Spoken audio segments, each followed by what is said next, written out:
Ladies and gentlemen, boys and girls of the YouTube world, CJ Rose's back in the building. Welcome back to the channel. All right. It is about 5 o'clock in the morning. For some reason, I can't sleep. I got home about an hour, 15 minutes ago. But I'm wide awake. Because now I'm processing everything.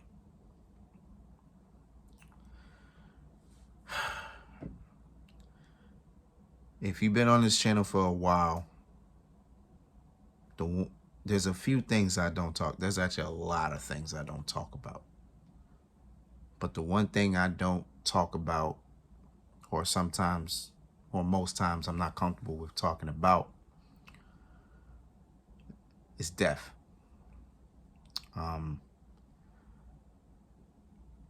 I wouldn't know what to say when it comes to it, you know what I'm saying? But between 2019, which was the first time I started making videos and y'all started seeing my face, to now, I've only talked about one death on this channel, and it was Kobe Bryant. Because to this day, that's probably the hardest death I've had to deal with. I think before then was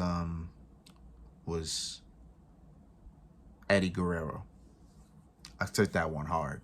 The Eddie Guerrero death I took hard in 2005. But even then, everybody that died, it was sad, it was whatever the case was. But that Kobe Bryant one hit me very hard.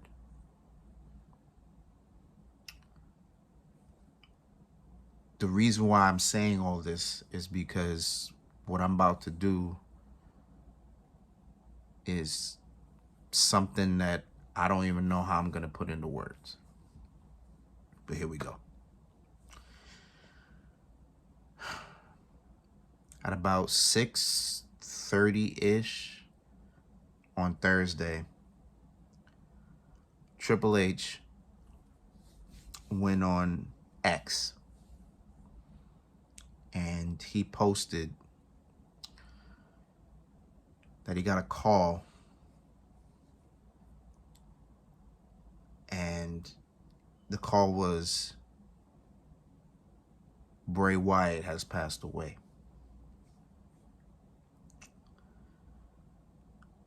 Now I said 6:30-ish. I didn't know about it. I wasn't looking for anything. I know what was going on because at 6:30, I'm working. So I'm not worried about anything. But then my bro calls me. He actually called me at 7:06 p.m.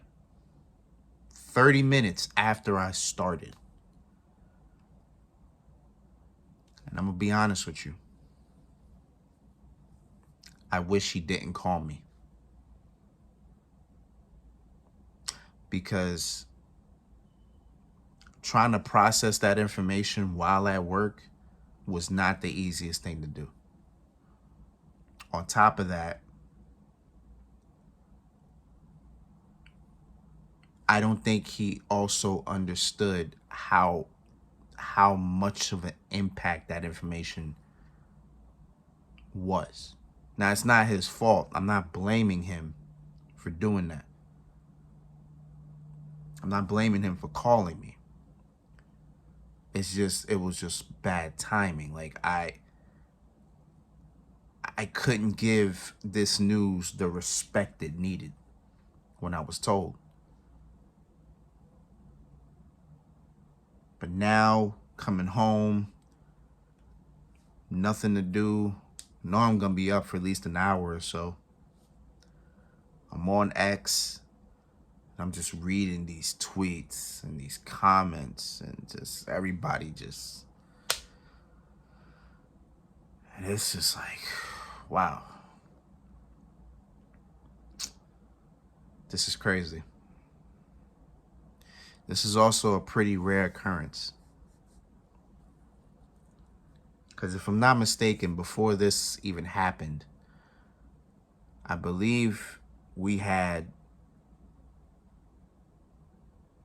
No, not we had. I believe there were five.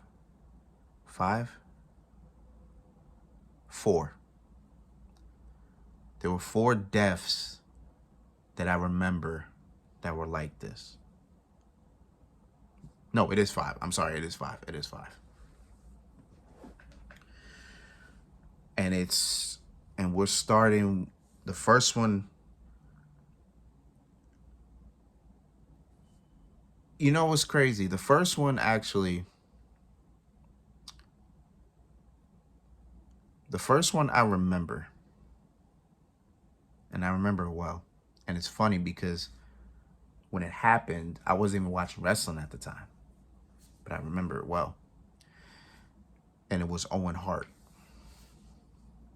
Remember, Owen Hart died at Over the Edge. Live. He died live. On pay-per-view. The reason why I remember it, I remember my mom flicking through channels. Because at the time, we were sharing a TV. I remember she was just flicking through channels. And I remember, I think it was a news channel. It was like,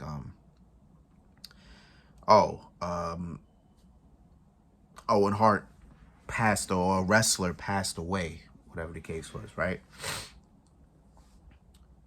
I didn't know what it was. I didn't pay much attention to it. But once I got into wrestling and when I knew that, I was like, wow, that was crazy. The second one was Eddie Guerrero in 05. I'll never forget where I was. I was actually on the computer. I was on www.com. That's how I found out. I was on www.com, and that was the first thing. That thing was plastered on that website that day. I remember it was a Sunday. It said Eddie Guerrero passed away. I remember reading about it too. So he was in a hotel room. He never woke up. I remember that. Then the tribute shows. To this day, I have not watched the tribute shows again because I can't watch them. Those are the hardest things to watch. Number 3 was Chris Benoit, who died 2 years after. And I remember where I was when that happened. Literally, I was watching Raw. Like, it was 8 o'clock. This is when Raw was... Yeah, this was... At the time, this Raw was 3 hours. This was a 3-hour Raw. I remember it. When it started, the first thing it showed, in memory of Chris Benoit. And mind you, this was before we learned what happened. Like, I remember just watching. I was just like, I was so confused. Now, mind you, this Raw was before Vince McMahon kayfabe died in a limo. Remember the limo exploded? And Vince McMahon went in it. Vince went out of kayfabe the next week and just explained everything. It was an empty arena, too, so there was no fans. I think it was just JR and the King on commentary pretty much explaining everything. Then, everybody giving their testimonies and everything like that, right? I remember that. I remember just seeing that, just felt so perplexed. I was like, what the hell? It didn't feel as surreal. I remember it. And I taped it too, but of course I don't have it. That was on VHS. That was 3. The next one is, of course, Brody Lee. That one 3 years ago. I'll never forget that one. Whew. I think my bro texted me that. I think he texted me that he died. Or did I text it? I forget which one of us texted, but I remember, I think it was him. I think he texted me about it. And I was just like, what the fuck? Because this was, Brody Lee was in AEW. And at the time, nobody really knew what was going on. I think we knew he was sick. And he was out, but I don't think we knew how severe it was. I'll never forget that one. That one's hard to forget because I remember that AEW tribute show. Oh my God, that's the only. I haven't cried in so long until I saw that. That shit had me in tears. And the moment that got me was when Eric Rowan, who I think was Eric Redbeard, when he got there, right? Eric Rowan. He had the sign. I forgot what it said. He had the sign. He held it up so the camera can see it, and then he looked up. And I lost it, bro. I was like, what the fuck, bro? It's crazy. That shit hit me. I was, whew, boy. And the last recent one was Jay Briscoe. Now, that one didn't hit me as hard because I know of Jay Briscoe. I've seen maybe 2 to 3 Jay Briscoe matches at that time. But that didn't hit me as much. But, of course, he died through a car accident. But he was still active. So that one was pretty sad as well. But, again, that one didn't hit me as hard because I didn't really know Jay like that, right? And now this shit. This shit's crazy, man. This shit hits. I knew Bray Wyatt was sick. I've heard him being sick. I remember hearing about health conditions and things like that. But just like Brody Lee, I didn't know it was this severe. And we learned if you want X, then you learned he died from a heart attack, which is just like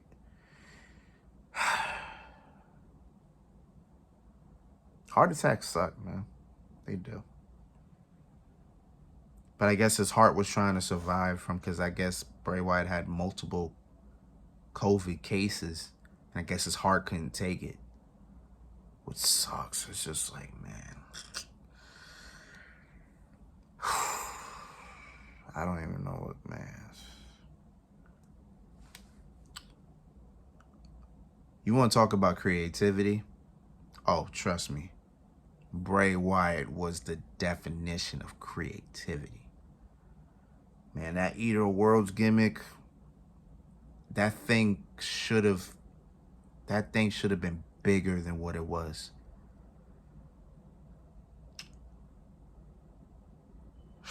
And then he reinvented himself again. Became WWE champion. Actually, was a 3-time world champion. I'm glad he got title reigns. Sucks that another one were long. I think the longest he had was the second time he won the longest he had was the second time was the first time he won the Universal title as the Fiend. Then, of course, he came up with the Fiend, and that Fiend character was just a breath of fresh air. Breath of fresh air. Then they released him. Came back last year to one of the biggest pops of the year, as well as one of the best returns in a long time. Sucks, man. We were supposed to get the Wyatt 6, another Wyatt family. Hell, we were supposed to get him and Bobby Lashley at WrestleMania. Hell, it was actually talks of him versus Cody Rhodes. And I actually would have, I think that would have been a fire match if they did what they were supposed to do with that.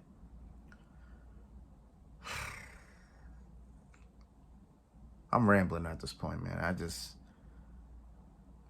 I'm now processing it all. When I got the info, I could not process it. I couldn't. I didn't have the time or the space in my head to process it.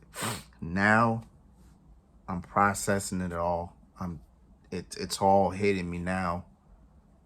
And I'm just like, I don't even know what to do or think. This video might be long for no reason, but this is me just rambling, bro. But I might as well talk about some favorite Bray Wyatt moments.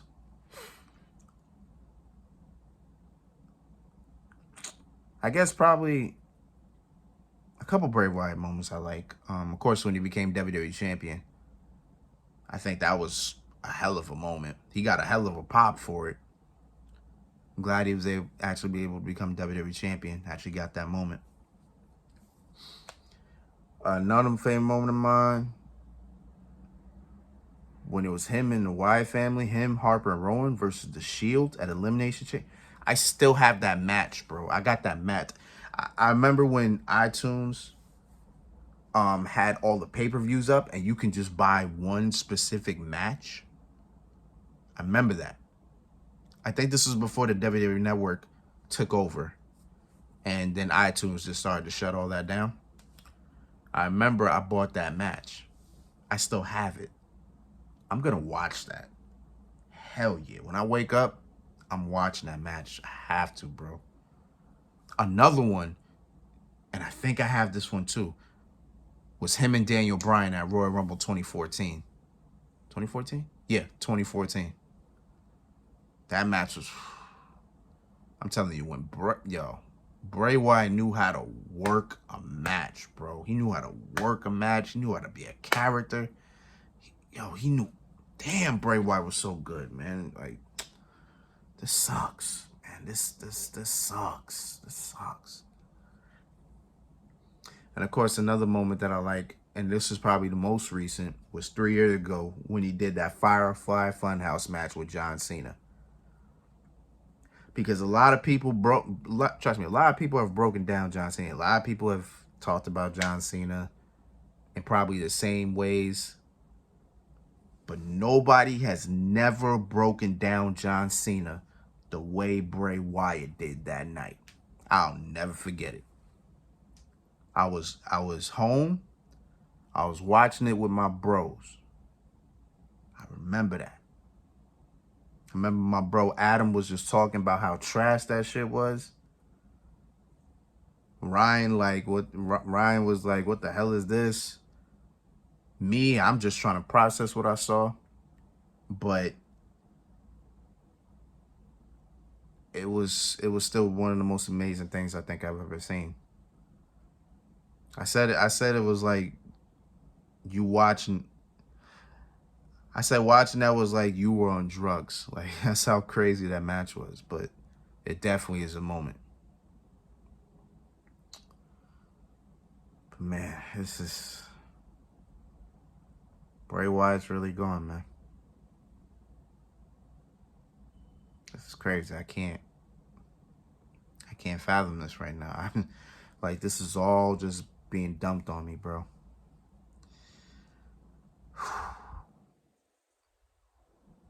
I'm gonna try to get some sleep, man. I gotta get this off my mind.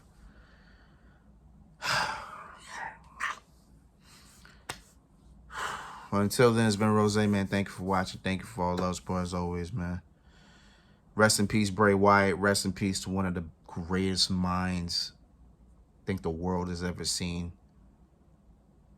You were gone too soon. He was only 36, bro. I was 4 years younger than him. Imagine how I'm feeling about that now. Now, granted, I don't have the same health problems he had, but the fact that we were so close, the fact that we were so close to age, it's making me feel like it's making me feel worse.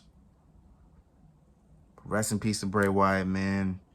I'm gonna pray for JoJo. I'm gonna pray for your kid. I think kid or kids. I don't know how many kids he had. I'm gonna pray for the family. I'm gonna see what SmackDown gonna do for tonight, because they gotta do something. They gotta do something. But y'all gonna see me later. Y'all gonna see me later today. Again, when I wake up, I gotta do the All-In predictions, because All-In is this Sunday. So we'll see what happens with that. But you already know what it is, man. So until next time, peace, love, 100. Heard?